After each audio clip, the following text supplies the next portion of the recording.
Praise the lord, హల్లెలూయా. ప్రభువును రక్షకుడైన యేసుక్రీస్తు శ్రేష్టమైన పరిశుద్ధ నామాన్ని బట్టి మీ అందరికీ నా కృతజ్ఞతాస్తుతులు చెల్లిస్తున్నాను. హల్లెలూయా. స్తోత్రం కలుగునుగాక. హల్లెలూయా. మరి దేవుని యొక్క మహాకృపను బట్టి, ఆయన ప్రేమను బట్టి సజీవమైన దేవుని యొక్క వాక్యమును మనం ధ్యానం చేస్తున్నాం. ప్రియులారా, యెహోవా నీవు నన్ను పరిశోధించి తెలుసుకొని విన్నావు. భక్తుడైన దావీదు మహారాజు ఇలాగా మాట్లాడుచున్నాడు. దేవుని పిల్లరా, ఆయన మాట్లాడుచున్న మాట ఏంటంటే, దేవునితో మాట్లాడుచున్న మాట, యెహోవా నీవు నన్ను పరిశోధించి తెలుసుకొని ఉన్నావు. గాఢంగా దేవుడు పరిశోధించువాడు.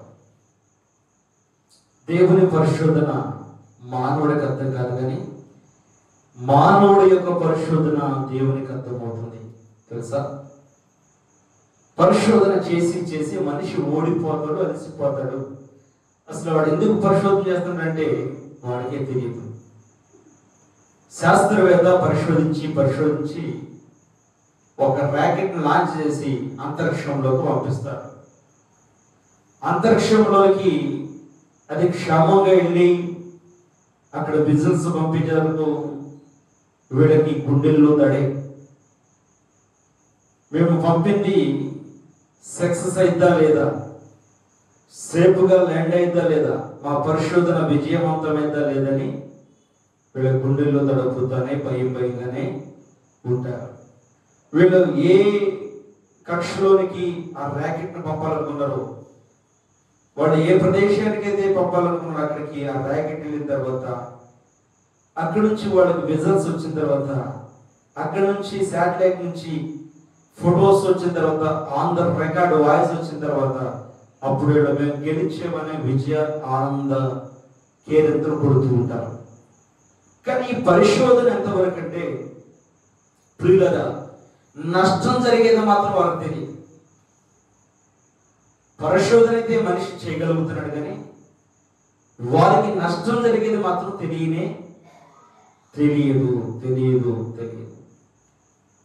అయితే మరి మన భారతదేశంలో, మన అహ్మదాబాద్లో ఒక భయంకరమైన ఫ్లైట్ యాక్సిడెంట్ జరిగింది.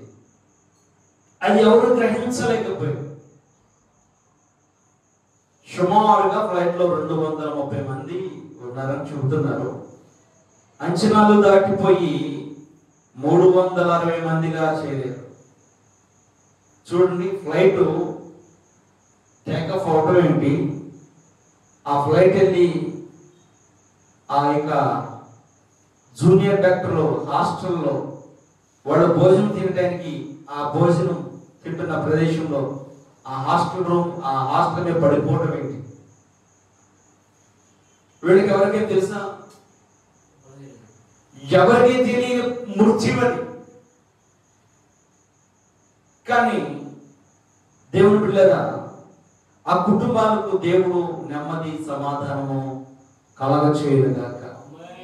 ఆ ఫ్లైట్లో మరణించిన ప్రతి కుటుంబస్తులకు హృదయపూర్వకంగా దేవుని పేరట కుటుంబాలకు నెమ్మది కలుగునుగాక. ప్రభు వారి కుటుంబాలను దర్శించునుగాక. ఆమేన్. ప్రియులారా, మనకు తెలియని విషయాలు ఎన్నో ఉన్నాయి, మనకు తెలిసిన విషయాలు కొన్ని. అలాగనే పరిశుద్ధ లేఖనంలో కూడా దేవుని వాక్యము, చెబుతున్న వాక్యము మాట్లాడుతుంది కదా, యెహోవా నీవు నన్ను పరిశోధించి తెలుసుకొని ఉన్నావు. మనం ఒక వస్తువు కొనాలంటే, ఇప్పుడు ఒక వస్తువు నా చేతిలో ఈ రిమోట్ ఉంది, దీన్ని కొనాలంటే నేనేం చేయాలి? బాగుగా పరిశీలన చేయాలి. ఎంతగా? ఇటు చూడాలి, బాగుగా ఇది ఉపయోగపడిందా లేదా, సెట్, నేను తీసుకెళ్ళేదాన్ని సెట్ అవుతా లేదా? ఎంత పరిశోధన చేస్తామంటే ఆఫ్టర్ ఆల్ ఈ రిమోట్కి మనం చాలా చాలా చాలా చాలా చాలా చాలా చాలా క్షుణ్ణంగా ఆలోచించి ఏం చేస్తామంటే ఈ రిమోట్ని పరిశీలన చేసిన తర్వాత ఈ మనసు ఓకే అన్నప్పుడు హృదయం కూడా ఓకే చేసింది. మనసు హృదయం రెండు ఓకే చేసినప్పుడు దీన్ని తీసుకొని మనం బయలుదేరి వస్తాం. అవునా కదా? బయలుదేరి వస్తాం. ఇప్పుడు ఇది మనుషుల చేత చేయబడింది, ఇది గ్యారెంటీ ఉండదు. ఉంటుందా? ఎలక్ట్రికల్ వస్తువులకి కొన్ని రోజులే గ్యారెంటీ ఉంటాయి, కొన్నిటికి గ్యారెంటీ ఉండవు. మాకు పని చేస్తే లేకపోతే పారాయణ అంటారు. మనుషుడు చేత చేయబడడానికి గ్యారెంటీ ఉంటుంది, గ్యారెంటీ లేదు. అయితే దేవుని చేత నిర్మించబడిన మనకి గ్యారెంటీ ఉంది. మనకున్న గ్యారెంటీ ఏంటంటే మనము దేవుని చేతలో నిర్మించబడిన బిడ్డలము, ఆయన హస్తాలతో మనము చేయబడిన వారము, ఆయన పోలికలో చెక్కబడిన వారము.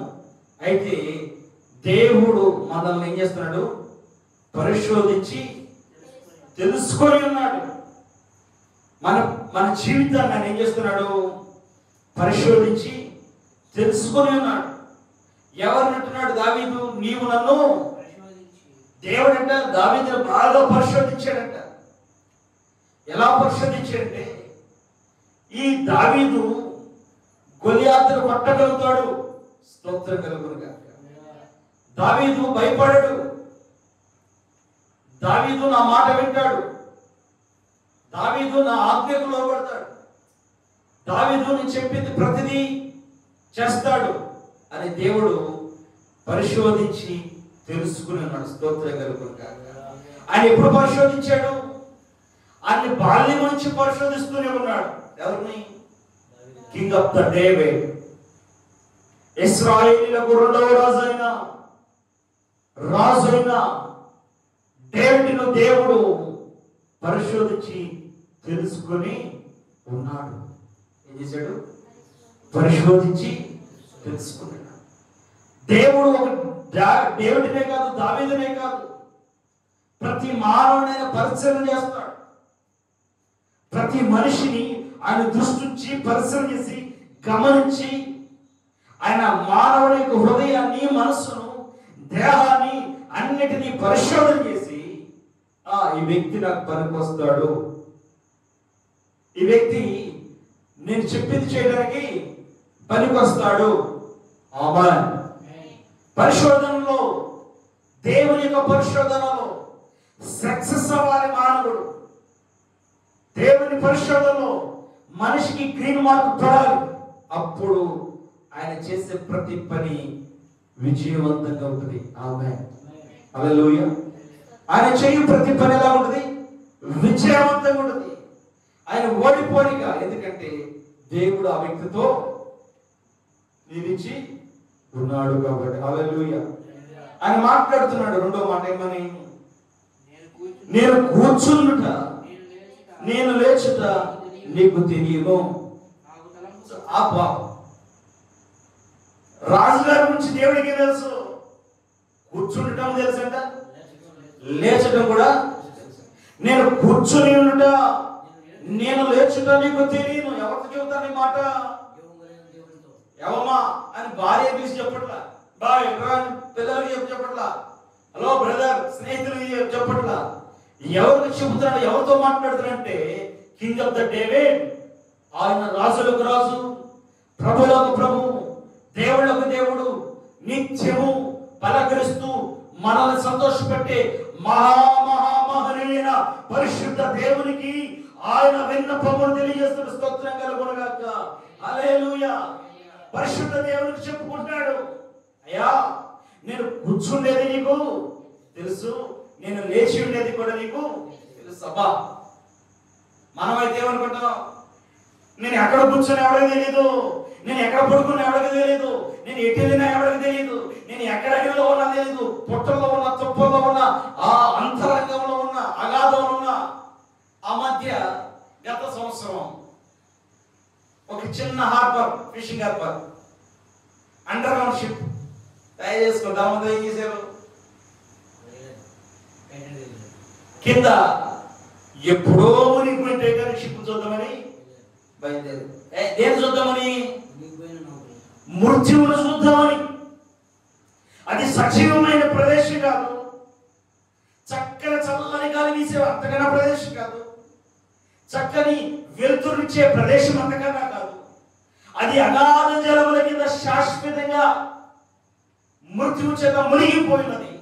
ఆ మృత్యు దగ్గరికి పలకరిద్దామనండి, ఏళ్ళు కూడా మృత్యువుడిలో వెళ్ళిపోయింది.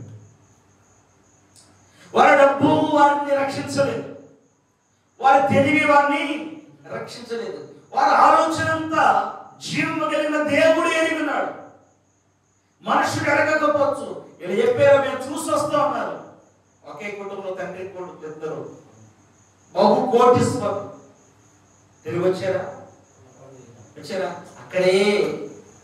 అక్కడే అన్ని ముగించేసుకున్నారు. వాళ్ళని కాపాడుకోవడానికి ఎవరి తరము?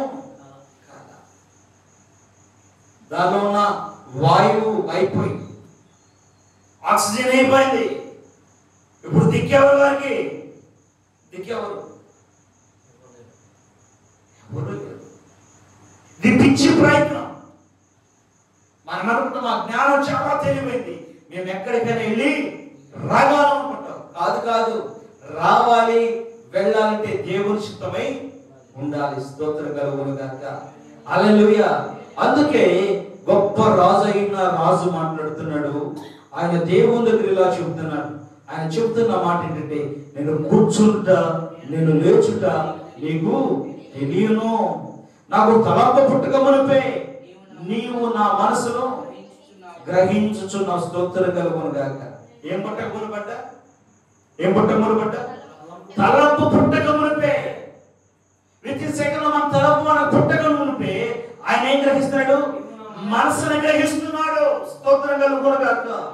ప్రియరా, నీ మనస్సును నీ స్నేహితులు గ్రహించలేకపోవచ్చు, నీ తలంపును నీ భార్య గ్రహించలేకపోవచ్చు, నీ తలంపులు నీ తల్లిదండ్రులు గ్రహించలేకపోవచ్చు, నీ తలంపులు నీ బిడ్డలు గ్రహించలేకపోవచ్చు, నీ తలంపులు నీ చుట్టుపక్కల ఉన్న ప్రదేశంలో ప్రజలు గ్రహించకపోవచ్చు. నీ తలంపు కలిగిన వెంటనే నీ మనసును గ్రహించేది ఎవరు? జీవము కలిగిన దేవుడు. ఆమేన్, హల్లెలూయా.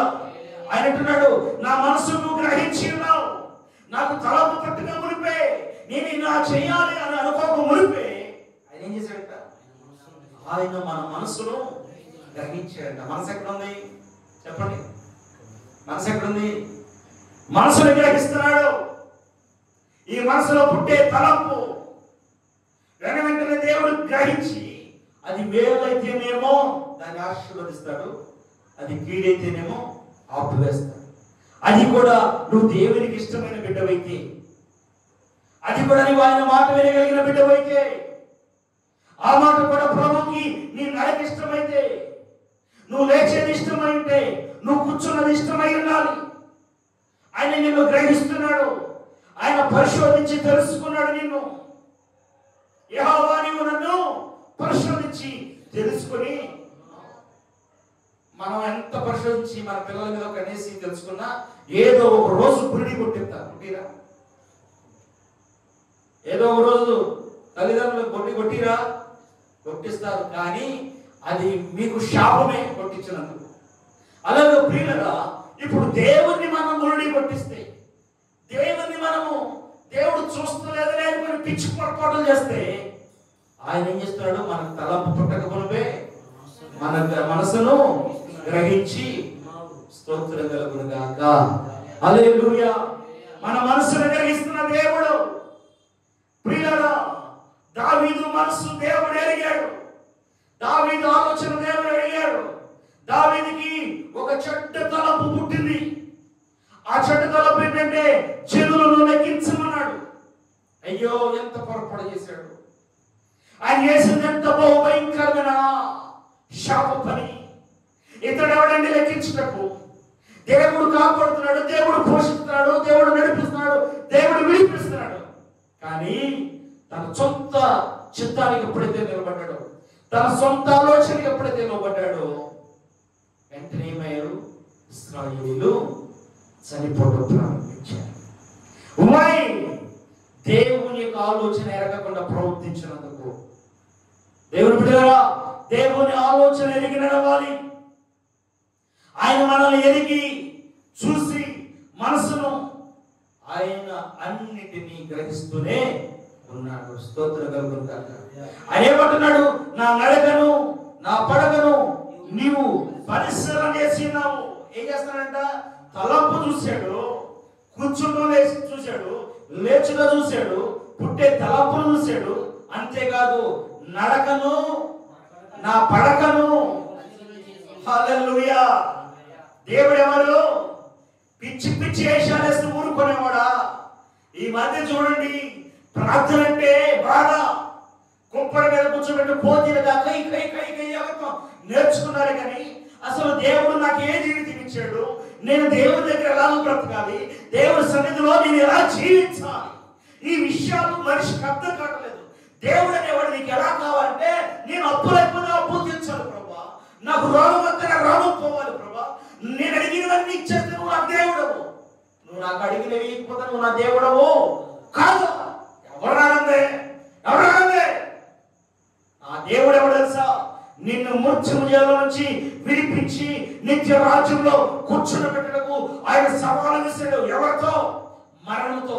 మరణమా నీ ముల్లెక్కడ, మరణమా నీ విజయం ఎక్కడ, మరణపు ముళ్ళను విడిచిన నజరేయుడైన యేసయ్య అనుకున్నాడు. ఆమేన్. చప్పుడు కొడుతున్నామా ఇవ్వదమా? ఆయన మరణపు ముళ్ళను విడిచేవాడు. ఆయనకు తెలుసు నీ నడవడి ఎంత అనుకుంటా. ఒళ్ళు నొప్పులు, ఆ నొప్పులు, ఈ నొప్పులు, నేను రాలేను, ఎక్కడ నువ్వు శ్మశానికి పోతావు. కాటికి చూద్దాం మాట, కాటితో చెప్తాను కదా. కాడి పిలుస్తున్నప్పుడు ఆ కాడికి చెప్పగలవు, నేను రాలేను, నేను రేపు వస్తాను అంటావా? చెప్తావా? మరణానికి ఎదురు చెప్పలేం. కానీ మరణము నా ప్రభు అయిన యేసుక్రీస్తు ముందు మోకరిల్లి నమస్కరించి మరణం ఓడిపోయిందే. ఆమేన్. హల్లెలూయా. ఆయన మన కొరకు మరణాన్ని గెలిచిన దేవుడు. మనం ఆరాధించే దేవుడు ఎవరు తెలుసా? మృత్యువుని గెలిచిన దేవుడు. కింగ్ ఆఫ్ ద టేబుల్ అంటున్నాడు. ఆయన దేవునికి భయపడుతున్నాడు. ఏమీ లేదు నీకు, ఇంత ముద్ద కలిగితే, ఇంత చిన్న ఇల్లు దొరికితే, ఇంత చిన్న లోపల దొరికితే, ఇంత చిన్న బంగారం దొరికితే, అబ్బో పట్టసాల పరిస్థితి అయిపోతుంది. అది కాదు భక్తి. భక్తి ఏంటి? ఆత్మీయతను ప్రతిరోజు వర్ధిల్లట. ఆత్మీయతలో ప్రతిదినము మనల్ని మనం బలపరుచుకుంటాం. నా నడకను నా పడకను నీవు పరిశీలన చేసి ఉన్నావు. స్తోత్రం కలుగుగాక. దేవుడు చేస్తున్నాడంట, నీ నడక చూస్తున్నాడు. అయ్యా నేను గుడికి బాగా లేదంటే ఆయన అంటాడు ఒక రోజు, ఆయన ఏమంటాడంటే, నీ నడక నేను చూడలేదా? అంతేకాదు నీ పడక నేను, హలో, నేను జబ్బు పడి పడుకున్నా, నేను మంచం మీద పడుకున్న గుడికి రాకుండా ఎందుకు నీ పొందలు పెడతాకి? నేను పడుకున్న బాగాక ఆయన అంటున్నాడు, నీ నడక చూసావమ్మా? అరే బాబా నీ పడక కూడా ఇప్పుడు చెప్పరే, లైట్లు అవుతాయి, స్క్రీన్ అండి చూపిస్తాడు. చెప్పప్పుడు మంచం మీద పడుకుని ఈ మధ్య యక్షినిగా చేతులు అసలు మొగ్గుడు కూడా విడిచిపెట్టినండి సెలవుల కోసం. పిల్లలు కూడా విడిచిపెడుతున్నాయి, మొగుళ్ళు కూడా విడిచిపెడుతున్నాయి, పిల్లలకి అన్నం కూరలు కూడా పెట్టట్లా. వాస్తవం ఈ సెల్ ఫోన్ వేసుకొని ఆ మొహాలు కట్టుకొని మొహం నాశనం కాదు, కాడికి పోను. ఇదే ఇదే ఇదే ఇదే చిన్నోళ్ళ దగ్గర నుంచి పెద్దవాళ్ళ నాశనం అయిపోతున్నారు. దేవుని సన్నిధికి రాకుండా మంచం మీద పడుకొని నువ్వు సెల్ ఫోన్ చూస్తూ ఉండొచ్చు. ఆ సెల్ ఫోన్ వేసిన వాళ్ళు పేరుపోరు కాక. ఆమె చెప్పండి, చేతులను మేలుకోవాలి, ఛార్జింగ్ పెట్టినప్పుడు మేలుకోవాలి. ఎవరిది ఎవరిది? ప్రార్థన రాకుండా దేవుని కబుర్లు చెప్తారే బాగాలేదని. ఈ మధ్య సెల్ ఫోన్లో సీరియల్, సెల్ ఫోన్లో సినిమాలు. అయ్యో నేను చూడకపోవచ్చు, సంఘం చూడకపోవచ్చు, ఎవరు చూస్తున్నారు? నజరేయుడైన యేసయ్య చూస్తున్నాడు. ఆమేన్. హల్లెలూయా. ఆయన ఏం చూస్తున్నాడు? ఆయన చూసే చూడండి, నా నడకను నా పడక నీవు పరిశీలన చేసిన, నా శరీరాన్ని నీవు బాగుగా. అబ్బో ఇదివరకు పూర్వకాలమే ముసలోళ్ళు బియ్యాన్ని గాలిచ్చేవాడు. దానిలో బియ్యం మోసుకొని గాలిచ్చి ఆ గాలిచ్చిన ఇన్ని రాళ్ళు తీసేవాడు బయటికి. ఇప్పుడు అసలు ఆ గాలి ఎత్తివేరమ్మా మనకి. అసలు అమ్మకి గాలితో అంటే అది ఎట్లా ఉంటుంది, అదేం పాఠం, ఏ పుస్తకంలో ఉంటుంది? అమ్మ గూగుల్ అమ్మ చెప్పమ్మా ఏంటి గాలి అని అంట. ఏదో ఒక నేర్చారు గూగుల్ అమ్మ. మీ ఇంకేనమ్మా గూగుల్ అమ్మ. ఆ మధ్య ఒకడు అడిగాడంట, భార్య అని, నా భార్య నా మాట ఇంట్లేదు, ఎలా గంటలు పెట్టాలో చెప్పారు గూగుల్ అమ్మ అంటే, గూగుల్ అమ్మ అందంటే నాకు తెలియదు, నాకు చెప్తే నువ్వు తొందరగా చెప్పాను. స్తోత్రం కలుగుతుంది. హల్లెలూయా. ఇన్ని బియ్యంలో రాడు తీసేవాడు, గాలిచ్చి శుభ్రంగా చక్కగా గాలిచ్చి పొయ్యి మీద పెట్టి ఉడకబెడితే, ఈ రోజు ఏమైంది, నేను అన్నం వండలేదు కానీ హోటల్లో తెచ్చుకున్న వీడికి సిగ్గు లేదు. ఎందుకు వండమని 4 ఉదయం ఉండేదో. అమ్మ వెళ్ళిపోయింది, ఏం చేస్తాం, పొరుగు పోయింది. స్త్రీలు ఈ రోజు బడ తెగించారు. నేను ఇలా చెప్తున్నాను, సిగ్గుపడుతున్నా. స్త్రీలు గట్టిగా మాట్లాడితే రోడ్డెక్కేస్తున్నారు. అదేమంటే మాకు చట్టాలు మావైపోయినాయి, పోలీసులు చుట్టాలైపోయారు.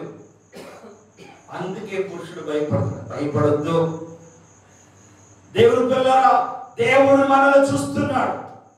క్రైస్తవ లోకం తెలుసుకోవాల్సిన మాట ఏమిటంటే, ఈ రాత్రి ప్రభు మనతో మాట్లాడుతున్న మాట ఏంటంటే, యెహోవా నీవు నన్ను పరిశోధించి తెలుసుకున్నావు. వారు అనుకున్నారా ఫ్లైట్ పడిపోయిందని? ఏమండి, లక్షల రూపాయల టికెట్ కొనుక్కొని ఆ హ్యాపీగా ఫైనల్ టైంలో సెల్ఫీలు తీసుకొని పైలట్ అన్నాడంట తండ్రితో. పైలట్ చెప్పిన మాట ఫైనల్ మాట, నాన్నగారు చివరి డ్యూటీకి ఇదే, ఇక నేను డ్యూటీకి ఇదే నా చివరి డ్యూటీ, ఇక నేను జాగ్రత్త చూసుకుంటాను అన్నాడు పైలట్. నాన్న వృద్ధుడైపోయాడు. నాన్న ఇక వెళ్ళను, ఇక డ్యూటీ ఇదే చివరి డ్యూటీ. అదే ఏమైంది, చివరి రోజు అయిపోయింది. తెలీదు అని. మన మరణము మనకై, మన అంతం మనకి తెలియదు. అందుకే నువ్వు ఎప్పుడు ఎలా ఉండాలంటే కటాకపడిన మృత్యుగా ఉండాలి. మృత్యు ఒకవేళ నిన్ను ముంగి వేసిన నీ ఆత్మను మింగలేదని. స్తోత్రం కలుగునుగాక. Praise the Lord. Amen, amen, hallelujah. నా చర్యలన్నిటినీ బాగుగా తెలుసుకున్నావు. ఏం తెలుసుకున్నాడంట ఆయన? నా చర్యలన్నిటినీ నీవు బాగుగా, నీ గురించి ఎంత ఇంట్రెస్ట్ అంటే దేవుడికి, ఎడగడిపోతాం అంటాడా అనడు. బాగు తెలుసుకుంటే ఏం చేస్తాడు?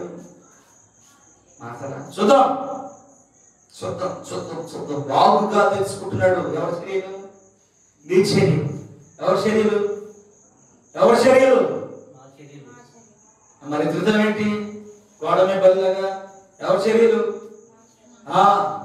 మన చర్యలైనా బాగుగా తెలుసుకున్నాడు. స్తోత్రం కలుగునుగాక. ఏం తెలుసుకున్నాడు? నా చర్యలన్నిటి నీవు బాగుగా.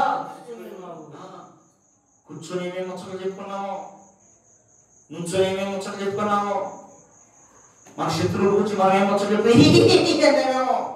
కొంతమందికి శత్రువుల గురించి చెప్పుకుని నవ్వి ఆనందం మా ఇష్టం. ఇలా బతుకులు సరిపడదు కానీ శత్రువుల బతుకుల మీద పడిపోతారు. లేచిన దగ్గర నుంచి తెల్లారి నుంచి ఈ పొద్దు లేకుండా ఆ పొద్దు లేకుండా ప్రతి పొద్దు ఆడబతికిట్ట, ఇళ్ళ బతికిట్ట, ఆ కొంప పెట్ట, ఈ కొంప పెట్ట. అమ్మో ఈ కొంప నువ్వు తెలుసుకమ్మా, మాకు ఎందుకంటే అవి మాకొద్దు. ఇతరులు మనం విమర్శించడమే కావాలి.